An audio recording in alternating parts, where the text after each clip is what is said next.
René Wellek was a Czech-American comparative literary critic. Like Erich Auerbach, Wellek was an eminent product of the Central European philological tradition and was known as a vastly erudite and fair-minded critic of critics.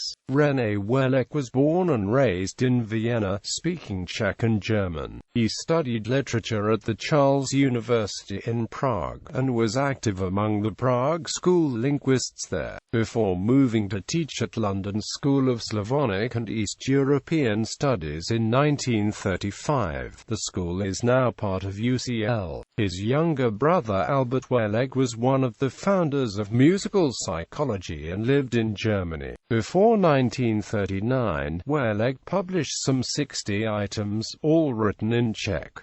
From 1939, the beginning of World War II in Europe, Wellek lived in America. He taught first at the University of Iowa for 7 years until 1946, and then, beginning in that year, at Yale University, where he established and chaired a department of comparative literature. In the United States, he was widely regarded as a founder of the study of comparative literature. With Austin Warren, Wellek published a landmark volume entitled Theory of Literature, one of the first works to systematize literary theory. Beginning in the 1960s, Wellek defended the new critics against the condemnation of the work in the name of a structuralist-influenced literary theory, and is thus sometimes classed as a conservative critic. In actuality, Wellek advocated a synthesized approach to literary criticism, one that included 1. Literary theory, 2. A careful study of previous works of criticism, and 3. A thorough understanding of the surrounding history involved in an author's creation of a work, including the author's personal history and the societal milieu out of which a work is created. Any approach that elevated one of these 3 pillars above the other as being more important or relevant for use in criticizing a given work would itself be in error. Instead, Wellek asserted that the best literary critic must do what every scientist and scholar does: to isolate his object, in our case, the literary work of art, to contemplate it intently, to analyze, to interpret, and finally to evaluate it by criteria derived from, verified by, buttressed by, as wide a knowledge, as close an observation, as keen a sensibility, as honest a judgment as we can command. Only by bringing all of literary theory, criticism, and history to bear upon the evaluation of a literary work of art can a critic hope to achieve a victory over impermanence, relativity, and history.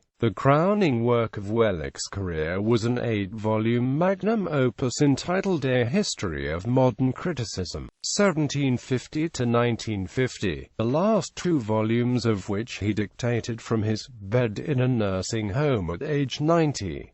Bibliography. Immanuel Kant in England 1793–1838, Princeton up, 1931.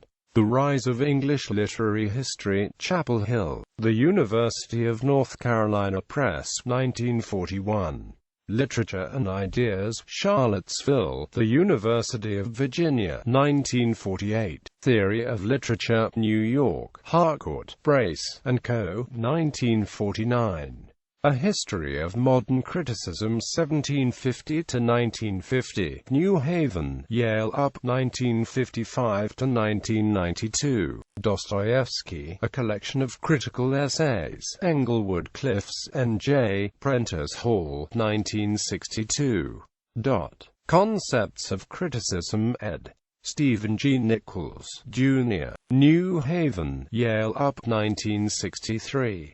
Essays on Czech Literature, The Hague, Mouton & Co., 1963. Confrontations, Studies in the Intellectual and Literary Relations between Germany, England, and the United States during the 19th Century, Princeton up, 1965. The Literary Theory and Aesthetics of the Prague School, Ann Arbor, Michigan, University of Michigan, 1969. Discriminations, Further Concepts of Criticism, New Haven, Yale up, 1971. Evidence in Literary Scholarship. Essays in Memory of James Marshall Osborne. Oxford. Oxford Up. 1979. 4 critics, Croce, Valery, Lukács, and Ingarden, Seattle, Washington Up, 1981. Chekhov, New Perspectives, Englewood Cliffs, Prentice Hall Inc., 1981. The Attack on Literature and Other Essays, Chapel Hill, The University of North Carolina Press, 1982.